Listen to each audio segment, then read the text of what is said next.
বন্ধুরা, আপনারা আপনাদের জবা গাছে অবশ্যই করে দিন হার্ড প্রুনিং। এই সময় গাছগুলো কিন্তু হার্ড প্রুনিং করতে হবে, তবে আমরা সারা বছর এই গাছ থেকে প্রচুর ফুল পাবো। এতদিন গাছগুলো কিন্তু ডরমেন্সিতে ছিল, প্রচুর এনার্জি গেইন করেছে।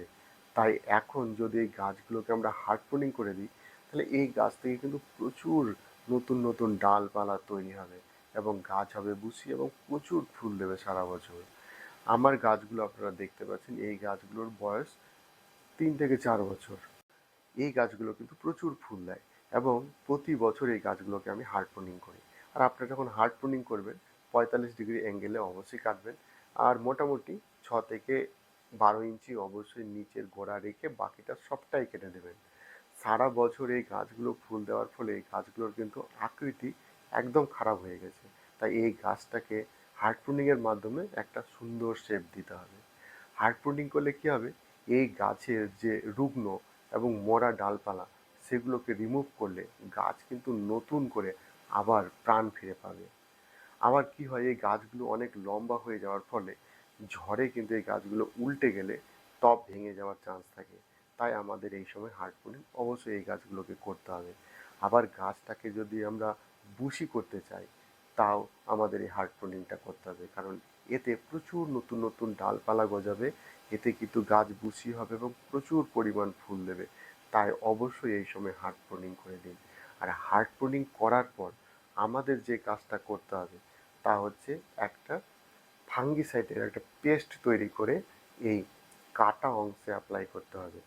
আপনারা দেখছেন আমি একটা সাব ফাঙ্গিসাইড নিয়ে নিয়েছি। এই সাব ফাঙ্গিসাইডের সঙ্গে আমি কিছুটা পরিমাণ জল মিশিয়ে এটার একটা পেস্ট তৈরি করব। এই পেস্টগুলো কিন্তু যেই জায়গাগুলোতে আমি কেটেছি সেই জায়গাগুলোতে অ্যাপ্লাই করে দেবো। আমরা যেরকম কোথাও কেটে গেলে মলম দিই, ঠিক সেইভাবে। এতে কী হবে, গাছের ডাইব্যাক বা যেই কাটা অংশ সেখানে কিন্তু ফাঙ্গাস লাগবে না। যাদের এই সাব ফাঙ্গিসাইড নেই বা কোনো রকম কেমিক্যাল ফাঙ্গিসাইড নেই, তারা অবশ্যই হলুদ গুঁড়ো অ্যাপ্লাই করতে পারেন। একবার দেখুন আমি কিভাবে এটাকে অ্যাপ্লাই করছি। আর এইভাবে করে দেওয়ার পর আপনাদেরকে আর একটা কাজ করতে হবে, তা হচ্ছে এই গাছগুলোকে গাছ অর্থাৎ টব ভর্তি জল দিয়ে দিতে হবে। জল দেওয়ার পর এই গাছগুলোকে কিন্তু রিপোর্ট করতে হবে। পরবর্তীতে আর একটা ভিডিও আমি নিয়ে আসবো যেখানে এই গাছগুলোকে আমি রিপোর্ট করছি। এখন এই গাছগুলোকে আমি রেখে দেব, 2-1 দিন পর এই গাছগুলোকে আমি রিপোর্ট করব, তখন আর একটা ভিডিও করব। সেই ভিডিওতে আবার আপনাদের সঙ্গে দেখা হবে।